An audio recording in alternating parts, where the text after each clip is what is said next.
সম্মানিত ভিউয়ার্স, আমি doctor Rima Akter FCPS study made easy powered by doctor Sen live ক্লাসে আপনাদের স্বাগত জানাচ্ছি। আমাদের এই স্টাডি ক্লাসের উদ্দেশ্য হলো FCPS Part-2 এক্সামের বিষয়ভিত্তিক বইসমূহ লাইন বাই লাইন পড়ে শোনানো এবং কিওয়ার্ডসমূহ মনে রাখার জন্য বাংলায় বুঝিয়ে বলা। আশা করি এতে আপনাদের যে কোনো টপিকসের বিস্তারিত মনে রাখাটা সহজ হবে, ফলে পরীক্ষায় আরও সাহস নিয়ে অংশগ্রহণ করতে পারবেন। চলুন আজকে শুরু করা যাক। আসসালামু আলাইকুম। আজকে আমার ভিডিওটি আমি শুরু করছি চ্যাপ্টার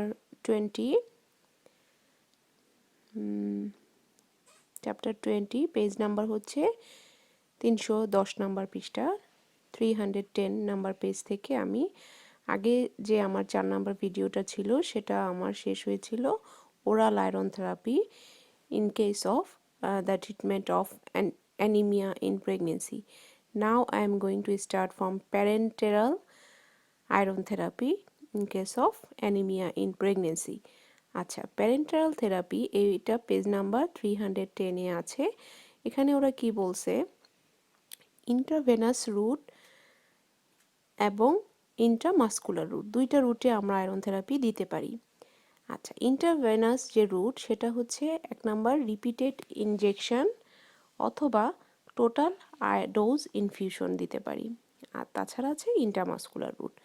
আচ্ছা, ইন্ডিকেশন অফ প্যারেন্টারাল থেরাপি, কখন আমরা প্যারেন্টারাল থেরাপি দিব? Contraindication of oral therapy as previously mention, যেখানে আমরা ওরাল থেরাপি দিতে পারতেছি না সেখানে হচ্ছে আমরা প্যারেন্টারাল থেরাপি দিব। 2 নাম্বার হচ্ছে patient is not cooperative to take oral iron. Number 3, cases seen for first time during the last 8 to 10 weeks with severe anemia.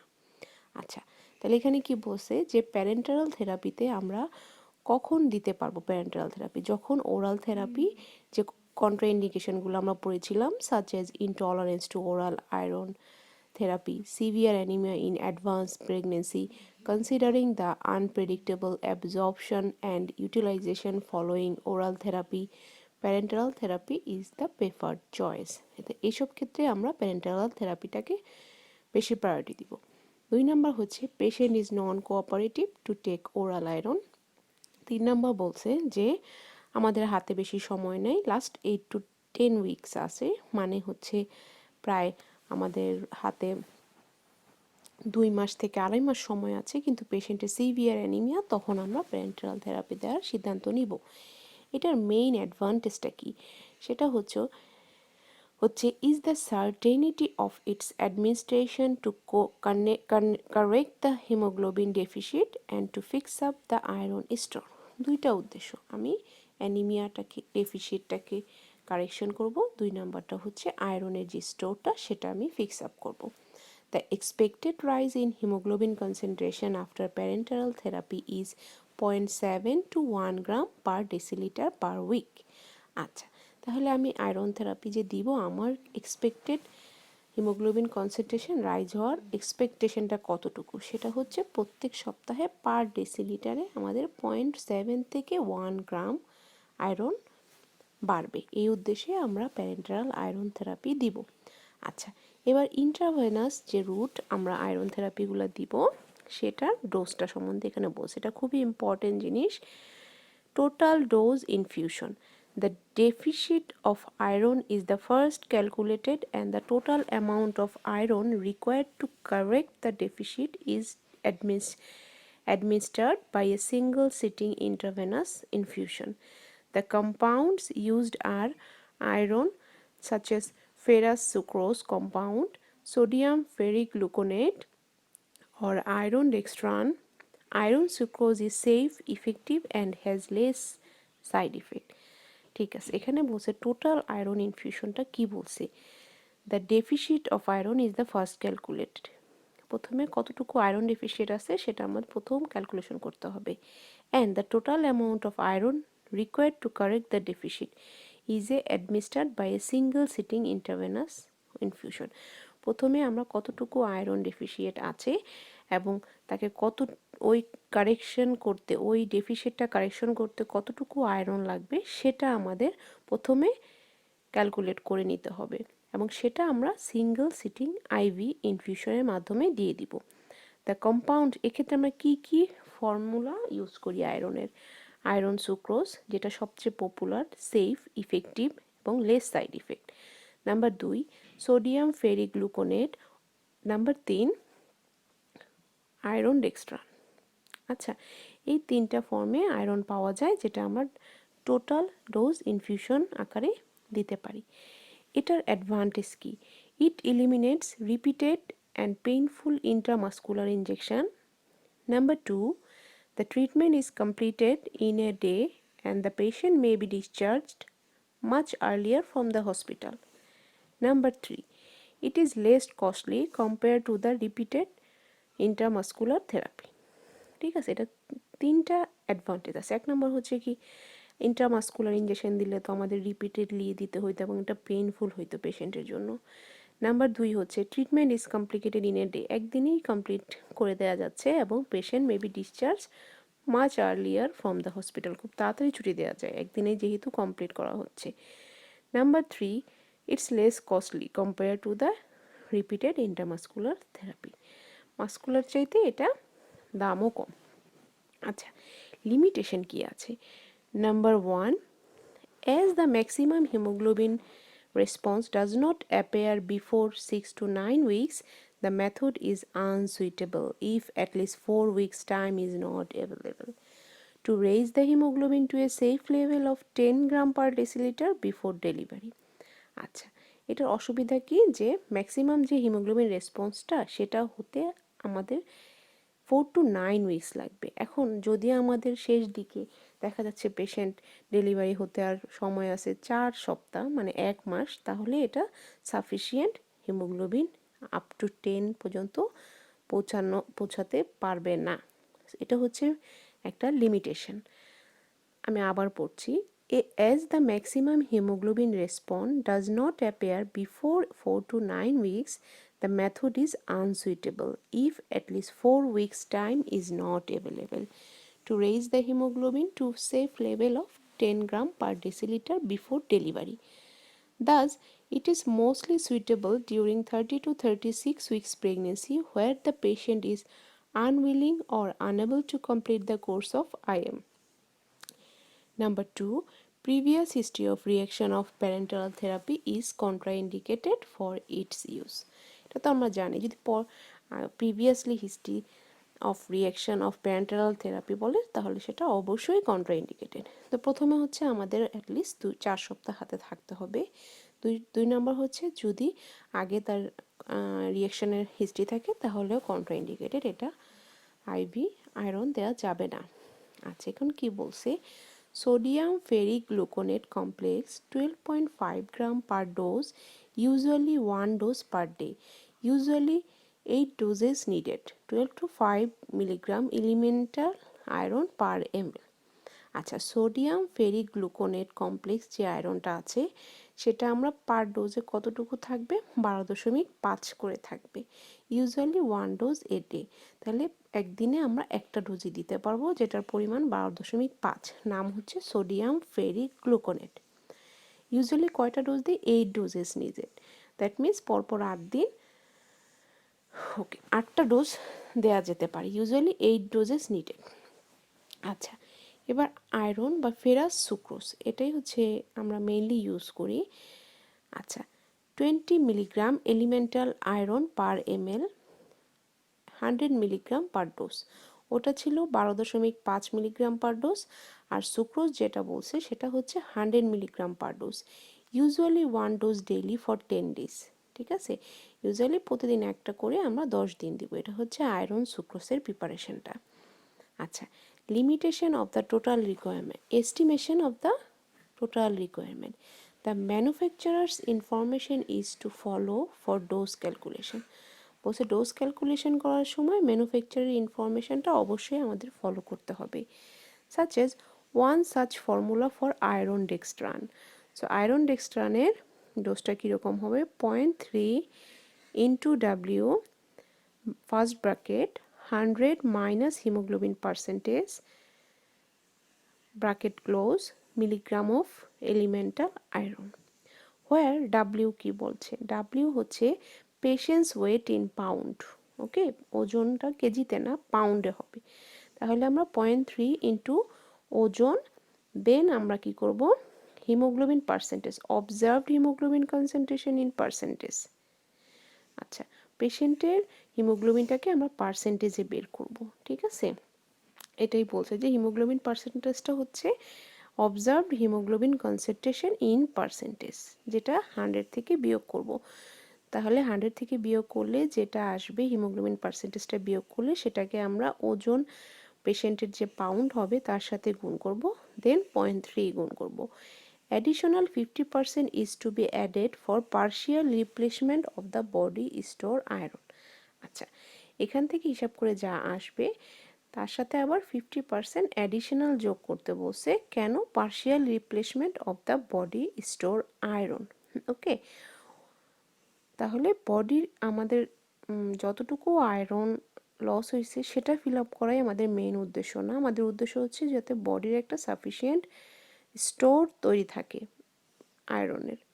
আচ্ছা, এক্সাম্পল কি বলছে, iron dextran, the total elemental iron requirement in a anaemic patient weight 100 pound with haemoglobin 50% is calculated as follow. আচ্ছা, এখানে বলছে কারো ওজন 100 pound এবং haemoglobin আছে মাত্র 50%, তাহলে এই ক্ষেত্রে পেশেন্টের আয়রন কতটুকু লাগবে? 0.3 ইন্টু 100, দ্যাট মিনস ওজন তার 100 পাউন্ড, যেহেতু 50%, তাহলে আমি 100 থেকে 50 বিয়োগ করব, এখানে আসলো 50, 50-র সাথে 100 গুণ করব, প্লাস ইন্টু 0.3 গুণ করব। Okay, not plus, into. So 0.3 into 100, that means weight is 100, then 100 minus 50, as that patient hemoglobin was 50%. Okay, then the 3/10 into 100 into 50 will be equal to 1500 milligram. Add 50%, that means যে 1500 milligram আমরা পেলাম সেটার 50% 75 milligram, তাহলে total iron requirement হবে 2250 milligram. তাহলে হিসাবটা আশা করি সবাই সুন্দর করে বুঝতে পেরেছেন। সেটা হলো আয়রন ডেক্সট্রানের ডোজটা কীভাবে বের করব। সবার প্রথমে আমাদের কাছে একটা রুগী আসলো, আমি আগে হিমোগ্লোবিনের রিপোর্টটা দেখব, সে 100 থেকে কতটুকু কম আছে 100% থেকে। দেখা গেল পেশেন্টের 50% আছে, তারপরে আমি পেশেন্টটাকে ওজন করব। আচ্ছা, প্রথমে আমি কিভাবে ক্যালকুলেশন করব, 0.3 ইন্টু ওজন কত, সাপোজ তার 100 পাউন্ড, 100 গুণ করলাম, তারপরে হিমোগ্লোবিনটা 100% থেকে কতটুকু ডেফিসিট, লাইক 100 ইন্টু 50, যেহেতু এই পেশেন্টের 50% হিমোগ্লোবিন ছিল, তাহলে 100 ইন্টু 50 হলে তাহলে কত হলো, 50।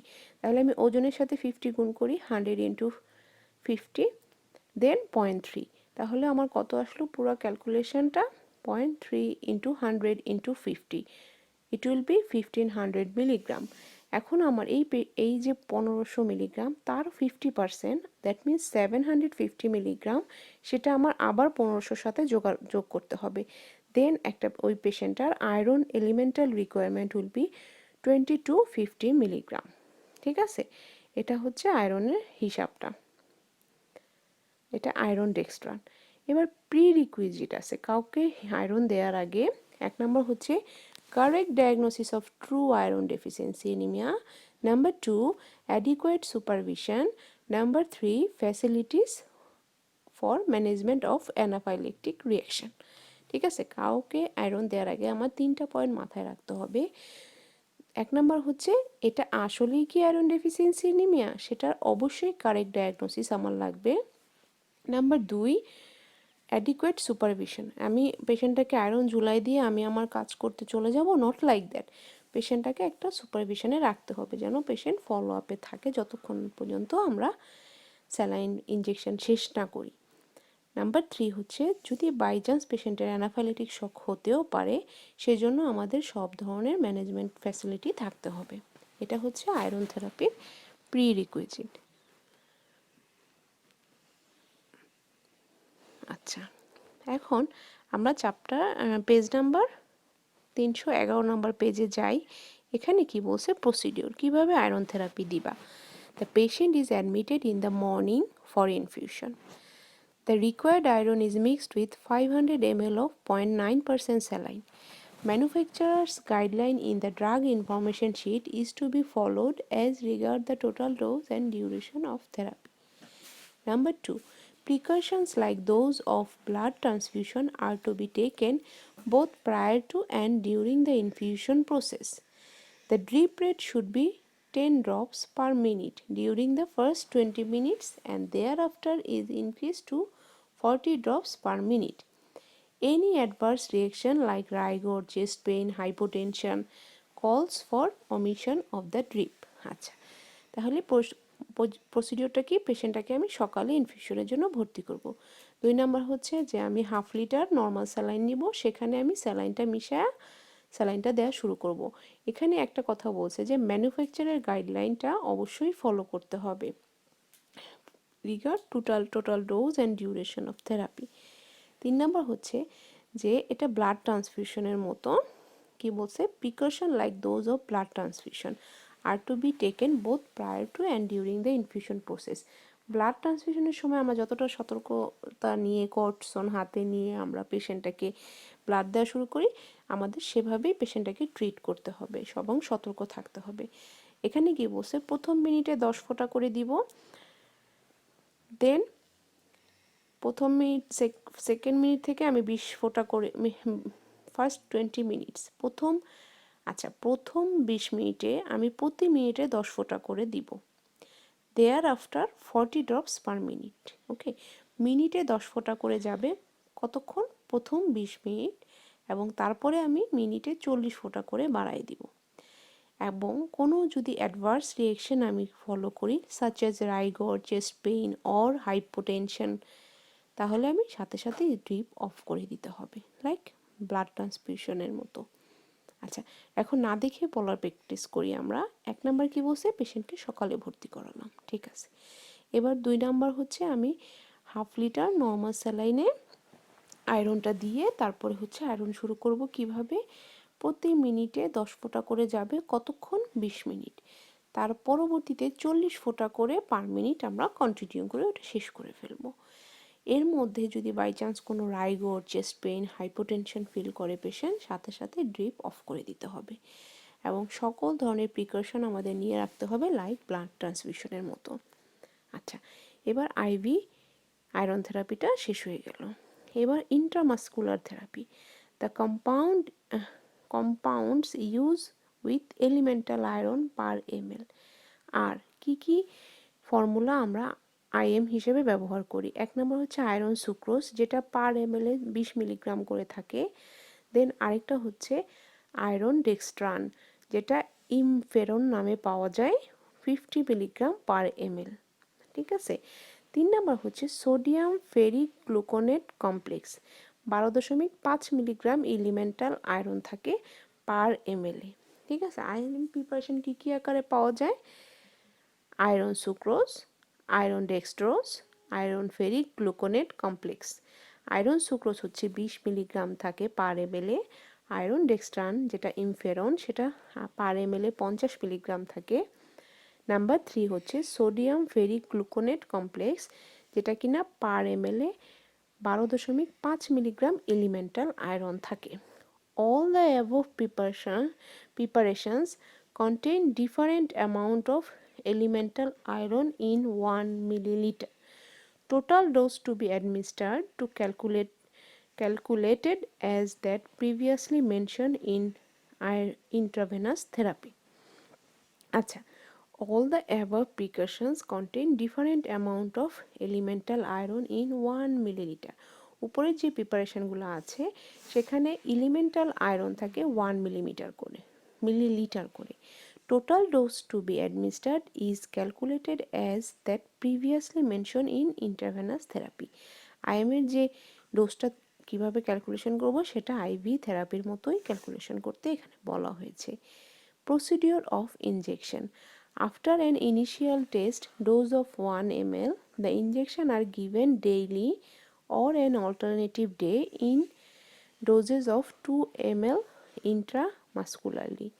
To prevent dark staining of the skin over the injection site and to minimize pain, The injection are given with a 2-inch needle deep into the upper outer quadrant of the buttock using a Z technique, pulling the skin and subcutaneous tissue to one side before inserting the needle. An additional precaution is to inject small quantity of air or saline down the needle before withdrawing it.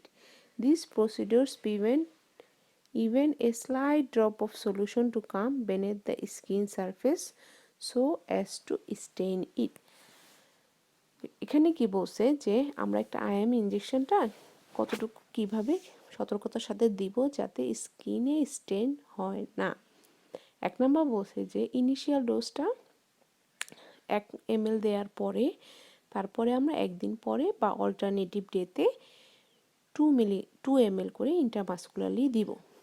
এখন স্কিনে যাতে dark stain না হয় over the skin at the site of injection এবং to minimise pain, ব্যথা কমানোর জন্য এবং স্কিনে যাতে কালো দাগ না হয় এটার জন্য আমরা কি করব, injection are given with a 2-inch needle deep into the upper outer quadrant of the buttock using a Z technique. Z টেকনিকটা কীরকম, pulling the skin and subcutaneous tissue to one side before inserting the needle. An additional precaution is to inject a small quantity of air or saline through the needle before withdrawing it. These procedures prevent even a slight drop of solution to come beneath the skin surface so as to stain it. ওকে, মানে যখন স্যালাইনটা শেষ হয়ে যাবে ওই সময় আমরা সেই দিকে একটু পানি অথবা এয়ার পুশ করে নিডলটা বের করব যাতে স্কিন বা সাবকিউটেনিয়াসের লেভেলে কোনো যে ইনজেকশনের যে পার্ট সেটা স্পিল না হয়, তাহলে স্কিনে স্টেইন হওয়ার চান্সটা কমে যাবে। এবার এটার কি ড্রব্যাক আছে, the injection are painful though less with Jectofer, like the IV ইনজেকশনে ব্যথা হওয়ার সম্ভাবনা নাই, কিন্তু আইএম ইনজেকশন দিলে পেশেন্ট অনেক ব্যথা কমপ্লেন করে। Number 2, chance of abscess formation and a discoloration of the skin over the injection sites are real problems, especially with interferon. আচ্ছা, বলছে যে আমরা জানি আইএম ইনজেকশন দিলে সেখানে একটা বাই চান্স কমপ্লিকেশন হিসাবে অ্যাবসেস তৈরি হতে পারে এবং স্কিনে ডিসকালারেশন হইতে পারে, ঠিক আছে, স্পেশালি এটা ইনফেরনের জন্য হয়। নাম্বার 3 কি বলছে, reactions are far and few, pyrexia, lymphadenopathy, headache, nausea, vomiting, allergic reactions are infrequently met with. আচ্ছা, এখানে বলছে যে আইএম দিলে আর কি হইতে পারে, পেশেন্টের পাইরেক্সিয়া, জ্বর লাগবে, লিম্ফ্যাডেনোপ্যাথি হইতে পারে, মাথা ব্যথা, বমি, নশিয়া এবং allergic reaction are frequently met with. তাহলে আইএমে কি হইতে পারে, পেশেন্টের জ্বর ভাব, তা জ্বর আসলে আমাদের কীরকম নশিয়া হয়, ভমিটিং হয়, মাথা ব্যথা হয়, নর্মাল জিনিস, লিম্ফেডেনোপ্যাথি এবং অ্যালার্জিক রিয়াকশন হইতে পারে। আচ্ছা, এবার কি কখন আমরা ব্লাড ট্রান্সফিউশন দিব অ্যানিমিয়াতে, place of blood transfusion. The indication of blood transfusion in anemia during pregnancy is very much limited. The indications are কখন আমরা প্রেগনেন্সিতে অ্যানিমিয়াতে ব্লাড ট্রান্সফিউশনের সিদ্ধান্ত নিব। Number 1, to correct anemia to due to blood loss and to combat postpartum hemorrhage. Number 2, patient with severe anemia seen in later months of pregnancy beyond 36 weeks to improve the anemic state, oxygen carrying capacity of blood before the patient goes into labor. The primary concern is not only to correct anemia but also to make the patient fit to withstand the strain of labor and blood loss following delivery. Number 3, refractory anemia, anemia not responding to either oral or parenteral therapy in spite of correct typing. Number 4, associated infection. আচ্ছা, তাহলে 1 নম্বর বলছে কি blood transfusion আমরা কখন দিব, 1 number হচ্ছে যে to correct anaemia due to blood loss and to combat postpartum haemorrhage, মানে পিপিএইচ এর জন্য বা কোনো কারণে পেশেন্টের ব্লাড লস হয়েছে, ওই অ্যানিমিয়া কারেকশন করার সময় আমরা ব্লাড দেওয়ার সিদ্ধান্ত নিতে পারি। নাম্বার 2 কি বলছে, patient with severe anaemia seen in letter month of pregnancy beyond 36 weeks, মানে শেষের 1 মাস আপনার হাতে সময় আছে, ওই সময় পেশেন্টের সিভিয়ার অ্যানিমিয়া ডায়াগনোসিস হলো। ওই ক্ষেত্রে আমরা অ্যানিমিয়া স্টেটটা ইমপ্রুভ করার জন্য, অক্সিজেন ক্যারিং ক্যাপাসিটিটা ব্লাডের বাড়ানোর জন্য পেশেন্টটাকে আগেই আমরা ব্লাড দিয়ে হিমোগ্লোবিন লেভেল ঠিক করার চেষ্টা করব বিফোর পেশেন্ট গোজ ইনটু লেবার। কেন? কারণ পেশেন্ট লেবারে গেলে পেশেন্টের লেবার সহ্য করার মতো স্ট্রেন, সহ্য করার মতো শক্তি তার থাকতে হবে, এবং নর্মাল যে ব্লাড লসটা ফলোয়িং ডেলিভারি হবে সেটা যেন পেশেন্ট টলারেট করতে পারে। এজন্য আমাদের টার্গেট হচ্ছে অ্যানিমিয়া কারেকশন করব definitely before delivery time. Number 3, refractory anemia. Anemia not responding to either oral or parenteral therapy in spite of correct typing. আমি কারেক্ট টাইপিং করছি, আয়রন থেরাপি দিলাম, ওরাল থেরাপি আয়রন দিলাম, but কোনো কাজ হলো না, সেক্ষেত্রেও আমরা রিফ্র্যাক্টরি অ্যানিমিয়াতে ব্লাড দিতে হবে। 4 নাম্বার কি, পেশেন্টের যদি অ্যাসোসিয়েটেড কোনো ইনফেকশন থাকে। 1 নাম্বার হচ্ছে সহজ কথা, কোনো কারণে ব্লাড লস হয়েছে, যেটা পিপিএ পোস্টপার্টাম হেমোরেজ এপিএইচ সেটা। নাম্বার 2 হচ্ছে লেটার প্রেগনেন্সিতে যদি সিভিয়ার অ্যানিমিয়া ডায়াগনোসিস হয়, তখন আমাদের হাতে আর সময় থাকবে না, তখন আমরা পেশেন্টটাকে ডেলিভারির আগে আগে আয়রন থেরাপি হোক বা ব্লাড থেরাপি হোক দিয়ে ব্লাড দিয়ে আমরা পেশেন্টের অ্যানিমিয়া কারেকশন করে ফেলবো দ্রুত, যদি লাস্ট 1 মান্থে ধরা পড়ে।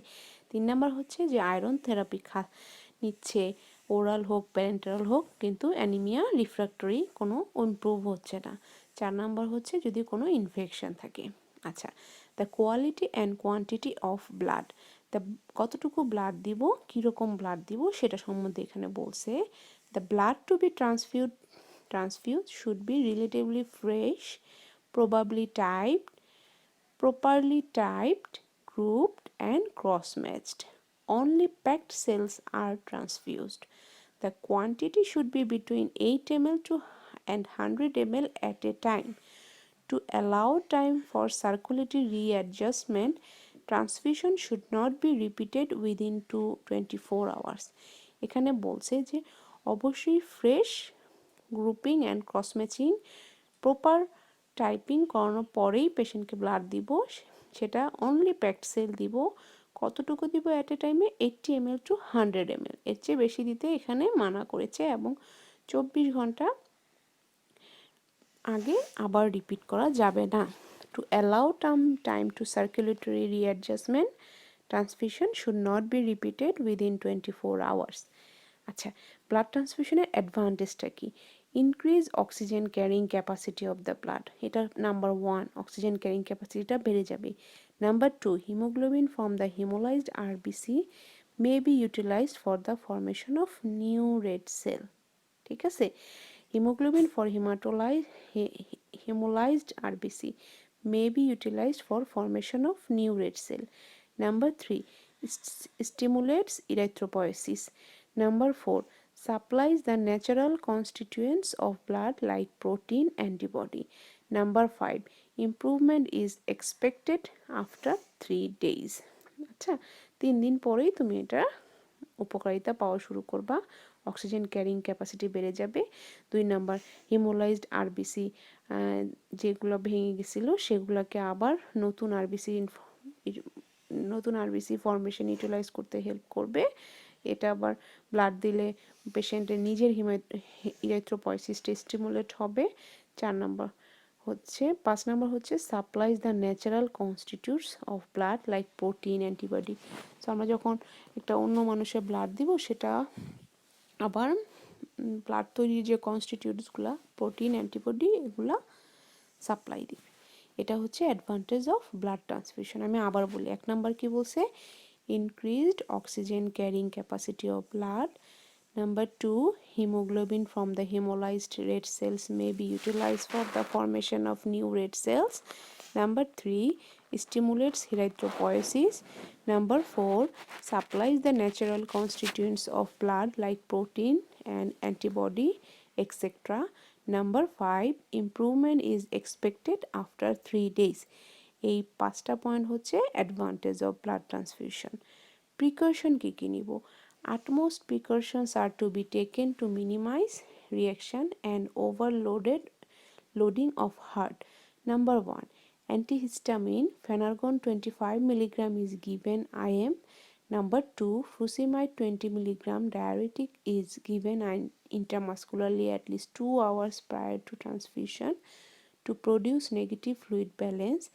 Number 3. The drip rate should be about 10 drops per minute to observe carefully the pulse, respiration and crepitations in the base of the lungs. একটা প্রেগনেন্ট মহিলা যখন সিভিয়ার অ্যানিমিক হবে তখন আমরা পেশেন্টটাকে ব্লাড দেওয়ার জন্য কি কি ওষুধ আমরা হাতে নিয়ে শুরু করব। 1 নম্বর হচ্ছে অ্যান্টিহিস্টামিন ফেনারগন 25 মিলিগ্রাম আইএম দিয়ে দিব। 2 নম্বর হচ্ছে যে ফুসিমাইড 20 মিলিগ্রাম সেটা আইএম দিয়ে দিব 2 ঘন্টা আগে। ব্লাড শুরু করার 2 ঘন্টা আগে আমি একটা ল্যাসিক্স ইনজেকশন দিয়ে দিব 20 মিলিগ্রামের। এতে কি হবে, পেশেন্টের নেগেটিভ ফ্লুইড ব্যালেন্স তৈরি হয়ে যাবে। 3 নাম্বার হচ্ছে ড্রিপটা 10 মিনিট ড্রপ করে পার মিনিটে যাবে। 4 নাম্বার হচ্ছে আমি কেয়ারফুলি পেশেন্টের পালস, রেসপিরেশন এবং লাংসে ক্রিপিটেশন হচ্ছে কিনা এটা অবজার্ভ করব।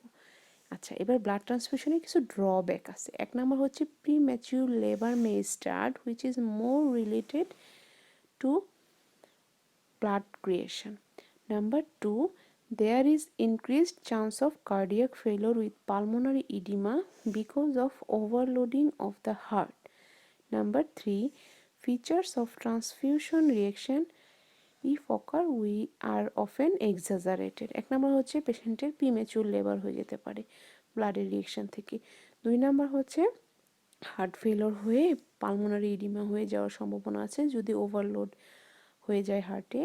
3 নাম্বার হচ্ছে feature of transfusion reaction if ochre are often exaggerated. আচ্ছা, আজকে আমাদের এই পেজের অ্যানিমিয়া 311 নাম্বার পেজে আমি এই ভিডিওতে শেষ করলাম। আমার নেক্সট ভিডিও শুরু হবে এক্সচেঞ্জ ট্রান্সফিউশন থেকে 312 নাম্বার পৃষ্ঠা থেকে।